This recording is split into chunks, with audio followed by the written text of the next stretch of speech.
నిన్న జగన్మోహన్ రెడ్డి జన్మదినం సందర్భంగా రాష్ట్రంలో వైసీపీ శ్రేణులకి చాలా క్లియర్గా రాష్ట్రంలో అలజడులు సృష్టించాలని, వైసీపీ అంటే రాష్ట్ర ప్రజలకి భయం అంటే ఏందో తెలియాలని జగన్మోహన్ రెడ్డి స్పష్టమైనటువంటి ఆదేశాలు ఇచ్చినట్టుగా అర్థమవుతూ ఉంది.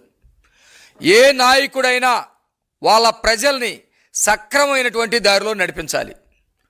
మీరు కనుక చూస్తే రాష్ట్రంలో కూటమి ప్రభుత్వం ఉంది, ప్రజలు దీవించి అధికారాన్ని ఇచ్చారు.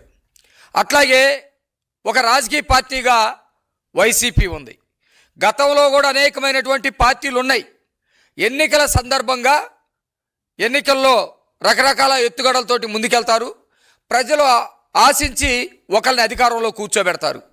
అధికారంలో కూర్చున్నటువంటి వాళ్ళు ప్రజలకి మేలు జరిగే విధంగా పరిపాలన చేయాలి. ప్రతిపక్షంలో ఉన్నటువంటి వాళ్ళు వాళ్ళ తప్పులు వాళ్ళు తెలుసుకొని ప్రజలకి దగ్గరయ్యేటువంటి పనులు చేయాలి. దౌర్భాగ్యం ఏంటంటే ఆంధ్రప్రదేశ్లో జగన్మోహన్ రెడ్డి వచ్చిన తర్వాత పరిపాలనలో ఉన్నప్పుడు అరాచకాలే చేశాడు. ఇప్పుడు పరిపాలన కోల్పోయిన తర్వాత కూడా ఏమాత్రం బుద్ధి తెచ్చుకోకుండా అరాచకాలు సృష్టిస్తూ ఉన్నాడు, అరాచకాలకి ప్రేరేపిస్తూ ఉన్నాడు. ఎంత దారుణం అంటే ఒక ముఖ్యమంత్రిగా చేసినటువంటి వ్యక్తి తను పుట్టినరోజు చేసుకుంటూ ఉన్నప్పుడు రాష్ట్రంలో ప్రజలకి శ్రేణులకి ఒక పిలుపునివ్వాలి.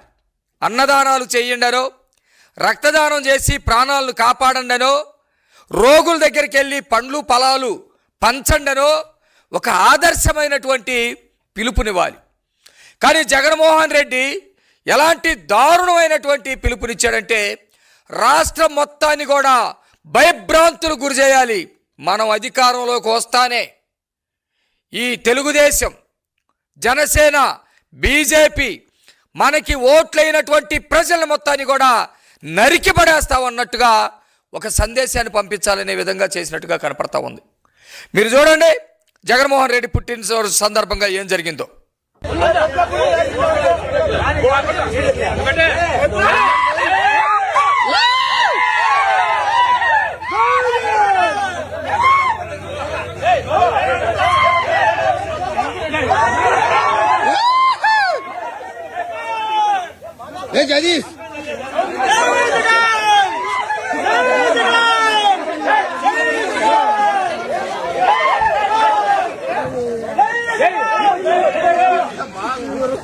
చూశారు కదా,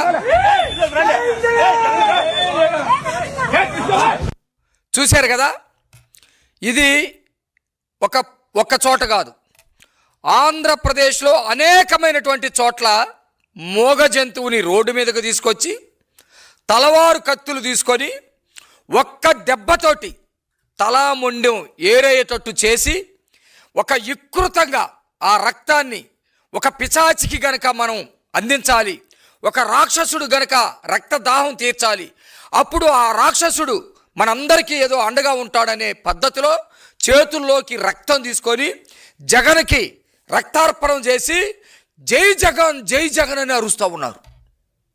ఇది ఒక చోట జరగల, రాష్ట్రం మొత్తం జరిగింది, అనేక చోట్ల జరిగింది. ఎందుకు జరిగింది ఈ పద్ధతి?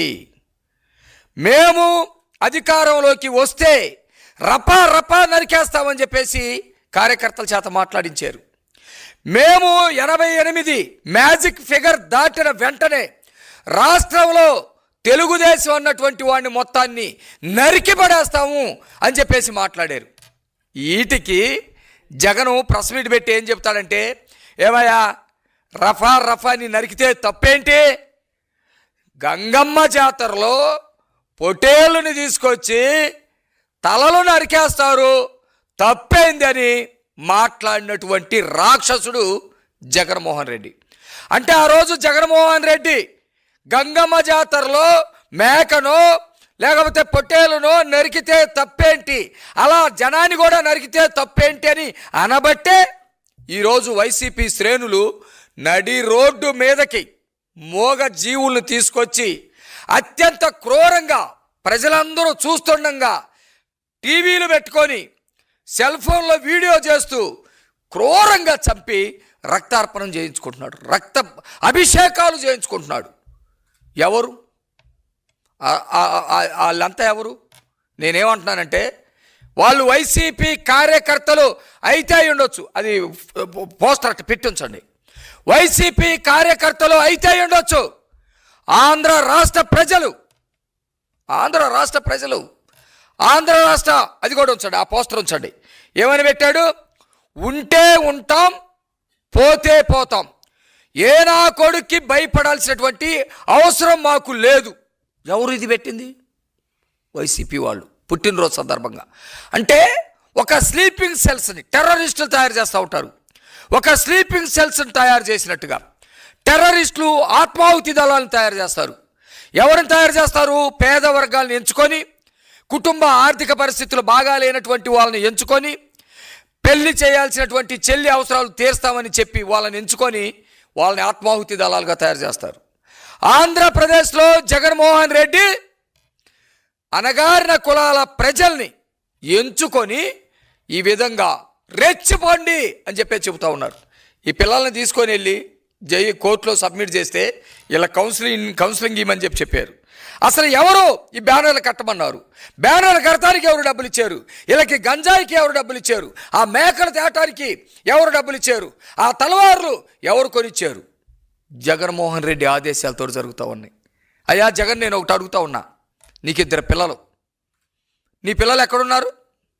లండన్లో చదువుతున్నారు, చాలా మంచిది, గొప్ప శిక్షణ ఇప్పిస్తున్నావు వాళ్ళకి, ఎంబీఏనో లేకపోతే మంచి విద్యలోనో శిక్షణ ఇప్పిస్తున్నావు. మా పిల్లలు ఇక్కడ తలవారులు పట్టుకొని రప్పా నరుకుతామని చెప్పేసి నీ రక్తదాహం కోసం రోడ్ల మీదకి రావాలా? వాళ్ళ జీవితాలు నాశనం కావాలా? వాళ్ళు వైసీపీ పిల్లలైనా సరే, ఆంధ్ర రాష్ట్ర పిల్లలు, అణగారిన వర్గాల పిల్లలు ఆవేదనతో చెప్తా ఉన్నాం.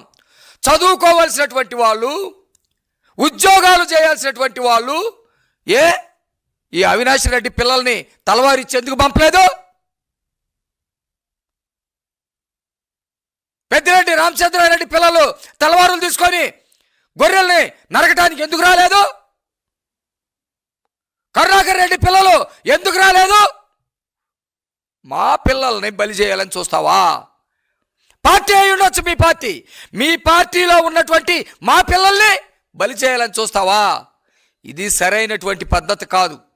నాయకుడు అనేవాడు ఎట్లా ఉండాలో మీరు చంద్రబాబు నాయుడు గారిని చూసి నేర్చుకోండి. చంద్రబాబు నాయుడు గారి మీద అభిమానంతో ప్రజలు మంచి పాలన అందిస్తున్నారని చెప్పేసి పాలాభిషేకాలు చేస్తూ ఉన్నారు. చూడండి చంద్రబాబు నాయుడు గారి పట్ల ఎట్లా ఉన్నారు.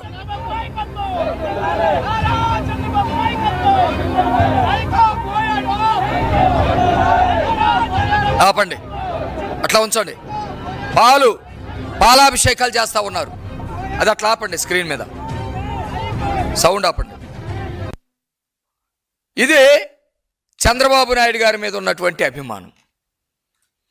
అక్కడ జగన్మోహన్ రెడ్డి మా పిల్లలకి చదువులు లేకుండా చేతుల్లో తలవార్లు పెడతా ఉన్నాడు. ఇక్కడ చంద్రబాబు నాయుడు గారు దాదాపు 16,000 మంది డిఎస్సి ద్వారా ఉద్యోగాలు ఇచ్చారు.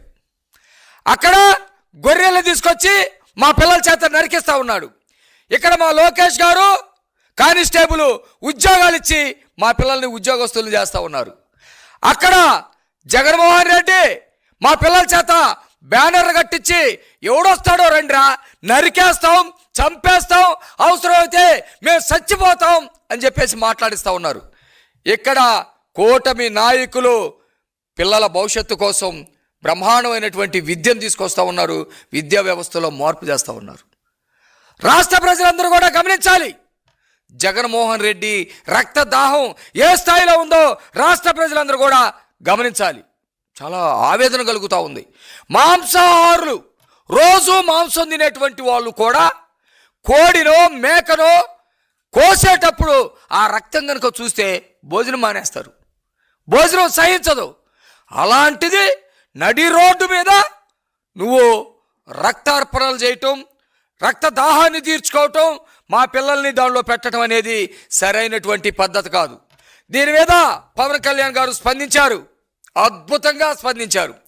రాష్ట్రం పట్ల ఒక బాధ్యత కలిగినటువంటి నాయకుడు అంటే పవన్ కళ్యాణ్ గారు. నేను ఒక తెలుగుదేశం పార్టీ కార్యకర్తగా ఉండి కూడా చెప్తా ఉన్నాను, రాష్ట్రాన్ని రక్షించడం కోసం అనేకమైనటువంటి నిర్ణయాలు తీసుకుంటా ఉన్నాడు. రాజకీయంగా అవసరమైతే తగ్గైనా సరే రాష్ట్ర ప్రజల భవిష్యత్తు గురించి ఆలోచిస్తూ ఉన్నాడు. అందుకనే నువ్వు రాష్ట్రంలో ఉన్నటువంటి ప్రజల్ని తప్పుదారి పట్టిస్తూ వాళ్ళ చేతికి గంజా ఇచ్చి, వాళ్ళ చేతికి తలారులు ఇచ్చి, వాళ్ళ చేతికి మేకలు గొర్రెలు ఇచ్చి నరికిచ్చి బ్యానర్లు కట్టించి నువ్వు వాళ్ళని జైలు పాలు చేయాలని చూస్తూ ఉంటే ఎట్టి పరిస్థితుల్లో నీ పరిపాలన రానివ్వనని చెప్పేసి పవన్ కళ్యాణ్ గారు మాట్లాడారు. అది బాధ్యత కలిగినటువంటి రాజకీయ నాయకుడి లక్షణం. నిజంగా నిన్ను ఎదుర్కోవాలంటే కొత్త కొత్త చట్టాలు తీసుకురావాలేమో. నువ్వు వాస్తవానికి ఇలాంటి పనులు చేసేటువంటి వాళ్ళందరినీ జైల్లో పెట్టడమే కాకుండా రోడ్డు మీద కాల్చేయాలనే నినాదాలు ఇప్పుడు వస్తూ ఉన్నాయి, అభిప్రాయాలు వస్తూ ఉన్నాయి. కానీ ఈ రాష్ట్ర ప్రజలు, విద్యార్థులు, యువత, మా ప్రజలు వీళ్ళని ఎట్లా కాపాడుకోవాలి? జగన్మోహన్ రెడ్డి చేతి నుంచి, జగన్మోహన్ రెడ్డి నేర వ్యూహాల నుంచి, జగన్మోహన్ రెడ్డి రక్త తర్పణం నుంచి, రక్తదాహం నుంచి ఎట్లా కాపాడుకోవాలని ఈరోజు కూటమి ప్రభుత్వం అంతా, కూటమి నాయకులంతా కూడా ఆలోచిస్తూ ఉన్నారు. మీరందరూ కూడా ఈరోజు ఆలోచించండి. మా యువ నాయకుడు లోకేష్ గారు చెప్పాడు, రెడ్ బుక్లో 3 పేజీలు మాత్రమే తీసాము, ఇంకా ఉందని.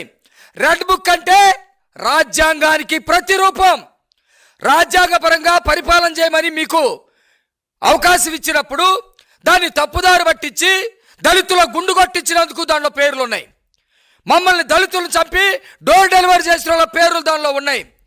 కల్తీ సారా చేసి పేద వర్గాల్ని చంపినటువంటి వాళ్ళ పేర్లు ఉన్నాయి. ఇసుక దందా చేసినటువంటి వాళ్ళ పేర్లు ఉన్నాయి. ఇలాగా అనేకమైనటువంటి నేరాలు, ఘోరాలు చేసినటువంటి వాళ్ళ పేర్లు ఉన్నాయి. లోకేష్ అన్న గారికి నేను దండం పెట్టి చెబుతా ఉన్నా, అన్నా ఈ ప్రజలు ఎవరు కూడా ఏమీ అనుకోరు. జగన్మోహన్ రెడ్డిని శిక్షించాలని ప్రజలందరూ కూడా కోరుకుంటా ఉన్నారు. మిగతా పేజీలన్నీ వేగంగా తిప్పండి రాష్ట్రం కోసం.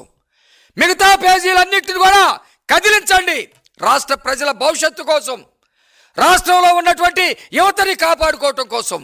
బాధ్యత కలిగినటువంటి పవన్ కళ్యాణ్ గారు, బాధ్యత కలిగినటువంటి లోకేష్ గారు ప్రకటనలు చూసి చాలా సంతోషం వేస్తూ ఉంది. ఈ రాష్ట్రం అంటే మట్టి కాదు, మనుషులై. ఈ రాష్ట్రం అంటే ప్రజలు, రాష్ట్రం అంటే భావోద్వేగాలు, రాష్ట్రం అంటే భవిష్యత్తు. ప్రజల యొక్క భవిష్యత్తుని నాశనం చేయటానికి ఒక సైకోగాళ్లాగా, యువత యొక్క జీవితాల్ని నాశనం చేయటానికి ఒక రక్తం మరిగిన రాక్షసుల్లాగా జగన్మోహన్ రెడ్డి వ్యవహరిస్తూ ఉన్నాడు.